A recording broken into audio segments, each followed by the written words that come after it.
Welcome to આપણો podcast, જ્યાં આપણે વાત કરીશું તમારા ને મારા મનની.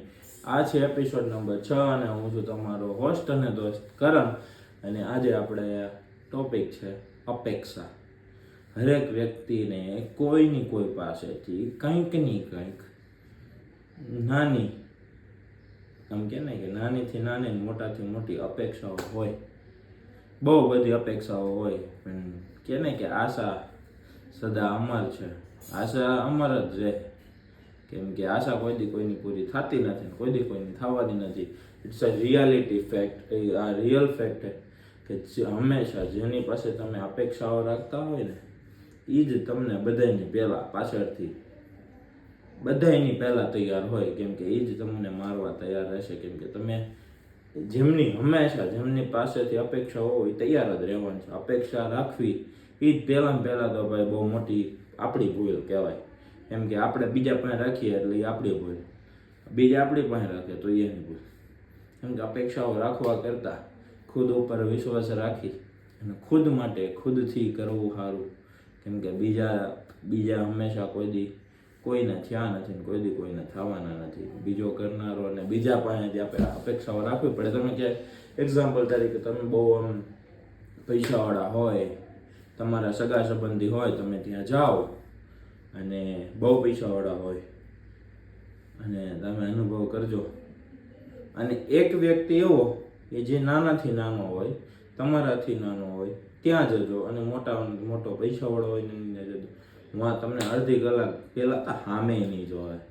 અને રિયાલિટી છે. તમને કાં તો આવશે, તમારી યાર વાત કરશે ને તો પોતાની બડાઈ કરશે, તમને અનુભવ કરાવશે કે તમારે મારી જરૂર છે. પણ હા, એ જરૂરિયાત ક્યારેય એ તમારી પૂરી કરશે નહીં. આ સ્વીકારવાની વાત છે હંમેશાને માટે.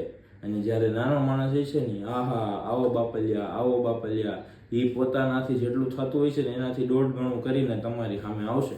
કેમ કે એ વ્યક્તિને તમારી પાસે આશા અપેક્ષા હોય કે ના હોય, પણ એ એક સારો આવકારો આપી શકશે. એ તમને એક એવો પ્રેમ આપી શકશે કે જેમાં એમની પાસે અપેક્ષાઓ હોવાની છે, સ્વાભાવિક છે. એમને થોડું એવું હોય કે આપણને મદદ કરે, ભલે આપણે કરીએ ના કરીએ, પણ હા, હંમેશા બીજા પાસેથી અપેક્ષા રાખવા કરતાં ખુદ પાસેથી અપેક્ષા રાખવી સારી. જ્યારે તમે મંદિરમાં જાઓ પણ ત્યારે તમે મૂર્તિની સામે, જે ભગવાનની સામે પગે લાગો ને, તો એ તમે તમારી આંખો બંધ કરો છો. કેમ કે ભગવાન એમ કહે કે તમે તમારી ખુદને, તમારી અંદર હું છું, આખું ન્યાય બંધ જ થાય. એ તમને એ જ કહે છે કે તમે તમારા ખુદના ભગવાન છો. તમારી અંદર રહેલા ભગવાનને ઓળખો અને તમારી જાત ઉપર વિશ્વાસ કરો. કેમ કે પોતાના ઉપર વિશ્વાસ રાખવો બીજા પાસેની અપેક્ષા કરતા. Vote M I trying to say you? ખુદ માટે ખુદથી કરતા શીખો, બીજાની અપેક્ષા છોડો. કેમ કે આત્મનિર્ભર બનવું જરૂરી છે. મોદી સાહેબના આત્મનિર્ભરતા ઉપર નહીં, ખુદની નિર્ભરતા. ખુદથી ખુદ માટે કરતા શીખો. બસ મજા આવે તો લાઈક કરજો, શેર કરજો, સબસ્ક્રાઈબ કરજો. અને હા, પોતાની જાત ઉપર વિશ્વાસ રાખવાનું ભૂલતા નહીં. ત્યાં સુધી મળ્યા નવા વિડીયો સાથે. જો કરણ.